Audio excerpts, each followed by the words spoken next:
في حلقتنا النهاردة هنتكلم في حاجة جديدة تمامًا في القناة، ولأول مرة، والأكيد إنها مش هتكون الأخيرة بإذن الله. هنتكلم عن case study وهنشوف إزاي هنقدر نجاوب على أسئلة مهمة من خلال الداتا، وإزاي نخلي الداتا تنطق في الحقيقة. ومش بس كده، ده إحنا كمان هندي حلول للمشاكل اللي هنظهرها. فتعالوا بينا نشوف هنطبق الكلام ده إزاي. أنا محمد عبد الله وده ENG Analyst.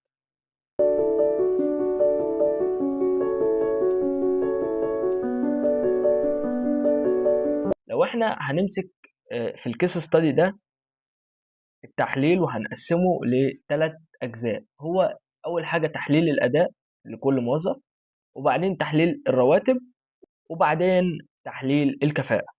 لو مسكنا أول حاجة تحليل الأداء، فإحنا عايزين نشوف آه، الأداء الperformance score مع الprojects completed.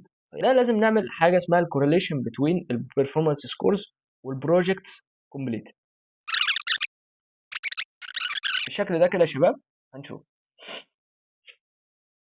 هنا اللي ظهر لي ان العلاقه 0.945. طب وانا هعمل ايه بالارقام دي؟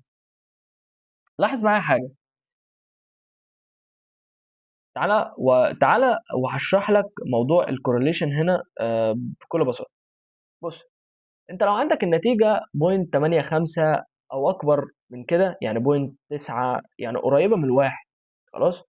فانت كده العلاقه بينهم طرديه زي ما بقول لك هنا، يعني زي ما احنا شايفين في المثال بتاعنا العلاقه 0.9، يعني هنا العلاقه طرديه وجدا بيعتمد عليها جدا كمان، بحيث ان كل ما البروجكت اللي اكتملت بتخلص انت بتاخد نقطه.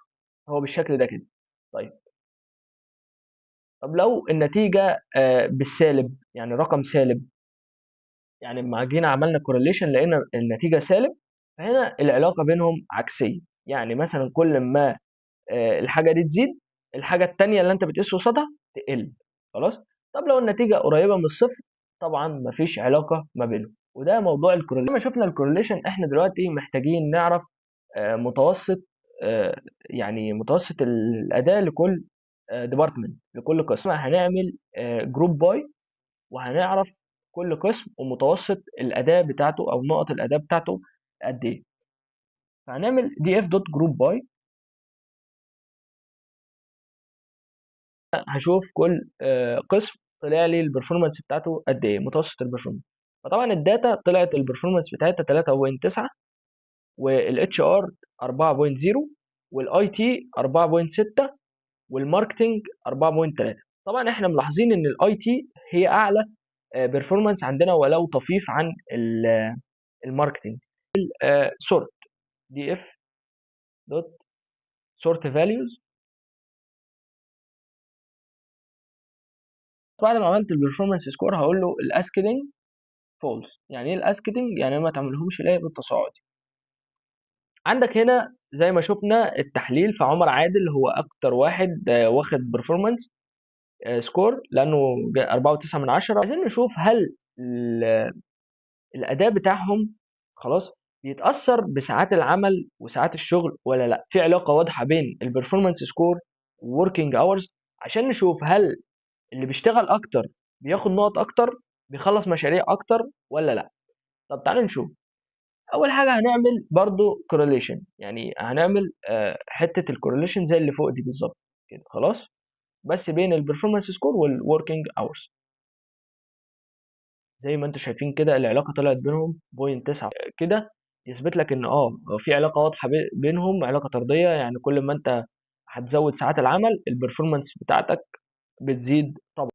طيب يا شباب، دلوقتي ننقل على الجزء الثاني وهو التحليل المالي. والتحليل المالي هنا هو تحليل الرواتب عامه. عايزين نشوف الأقسام، وهل في عدالة بين الأقسام من حيث الرواتب ولا لأ. يعني إيه الكلام ده؟ يعني بص، لو أنت عندك القسم بتاع الاي تي اللي هم احلى ناس يعني افضل ناس شغاله واكتر ناس عملت نقط واكتر ناس بتشتغل، بتاخد رواتب قليله. ما دي مشكله، ما دي مشكله، فاهمني؟ فاحنا عايزين نكتشف الحته دي. تعال نشوف هنكتشف الحته دي ازاي. هنشوف متوسط الرواتب بين الاقسام و السالري، فهنعمل دي اف جروب باي كام. بالشكل ده كده طلع ان اكتر قسم عندي بياخد رواتب هو الاي تي، وكده انا مظبوط وماشي صح.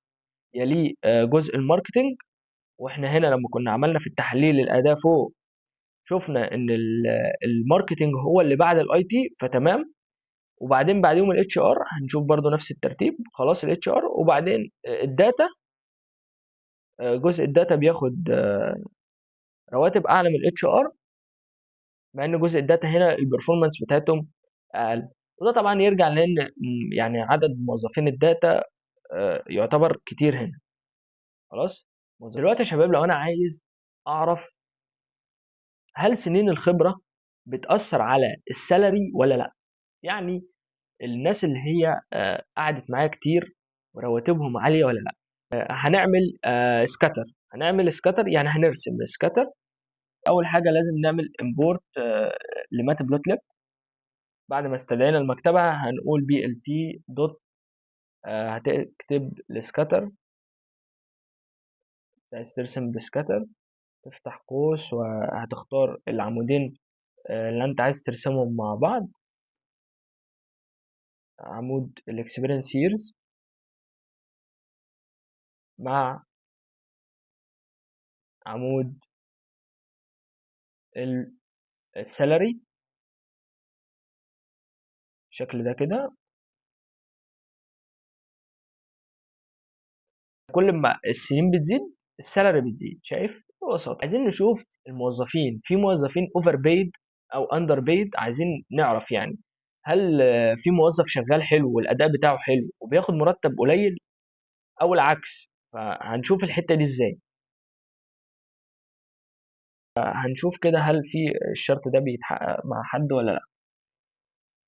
خلاص تمام. يعني هنا الاي تي ان البرفورمانس سكور بتاعته 4.8 من 10 وهو بياخد 9000 فما فوق، وده 8000. فكده يعني الموازنة معدولة بصراحة. يعني أنا شايف إن الشرط طالما اتحقق يبقى الدنيا مظبوطة يعني. إن هنا الناس بتاخد يعني أقل واحد في الأداء 4.5 بياخد 8800، أعلى من 8000. وأعلى واحد في الأداء بياخد 4.9 من 10 وبياخد 12000. وده طبعا يعني حاجة مظبوطة جدا جدا جدا وكده.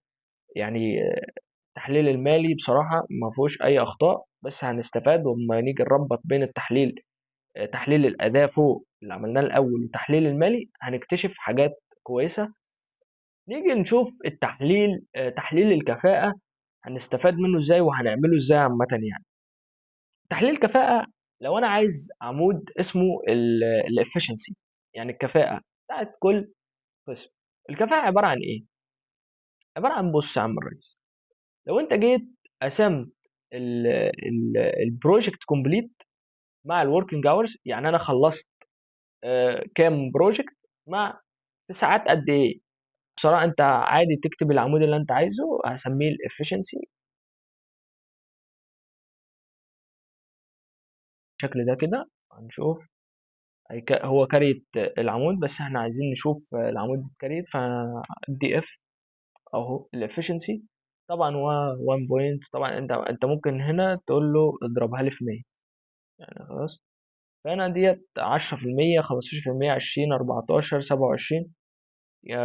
وبعدين طب لو عايزين نشوف دلوقتي الأقسام في الكفاءة، يعني نشوف أعلى أقسام في الكفاءة، نعمل جروب باي. فدي اف دوت جروب باي efficiency متوسط الكفاءة. فطبعا الاي تي هم أعلى ناس برضه في الكفاءة. بعد ما وصلنا لنهاية تحليل الأداء والتحليل المالي تحليل الكفاءة، لو أنا عايز أزود الأداء، هل أركز على تعيين أصحاب الخبرة ولا ازود ساعات العمل؟ ما كنت بزود ساعات العمل هنا، ساعات العمل 55 ساعة طلع لي بروجكت 15، وده طبعا اعلى عدد من الساعات. اعلى عدد من الساعات طلع اعلى عدد من البروجكت كومبليتد.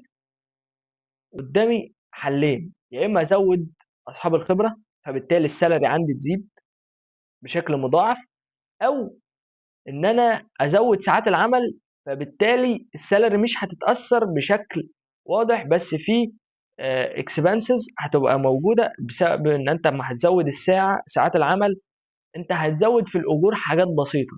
يعني مش هتضطر ان انت تعين واحد جديد فياخد 12,000، لا انت ممكن ابو 12 ده تخليه 15 ويشتغل ساعات اكتر، يشتغل عندك 60 ساعه مثلا في الاسبوع، او يشتغل 65 ساعه، فبالتالي يطلع مشاريع اكتر. فانا لو انا السي او، انا طبعا من رايي هختار ان انا الحل التاني، وهو بالتالي ان انا ازود عدد ساعات العمل، وفي قسم بياخد فلوس وهو مش بيدي اداء قصاده. واحنا جاوبنا على دي في الداتا عامه، يعني لقينا ان الاي تي هو اكتر ناس شغاله واعلى اداء واكتر ناس بتطلع مشاريع، وهي اكتر ناس بتاخد فلوس، فبالتالي انا مش مضطر ان انا اقلل رواتب لحد. بالعكس انا ممكن ازود للاي تي كمان الراتب، قصاد كده هيزود لي عدد ساعات العمل، فبالتالي هيزود لي المشاريع، وبالتالي الربحيه عندي تزيد. خلاص، في نهايه الحلقه دي عايز اسالك سؤال وتجاوب عليه في التعليقات: هل الرواتب عادله في الشركه عندي ولا لا؟ هستنى تعليقاتكم، ولو وصلت لنهايه الحلقه ما تنساش اللايك والاشتراك، واشوفكم في حلقه جايه، والسلام عليكم ورحمه الله وبركاته.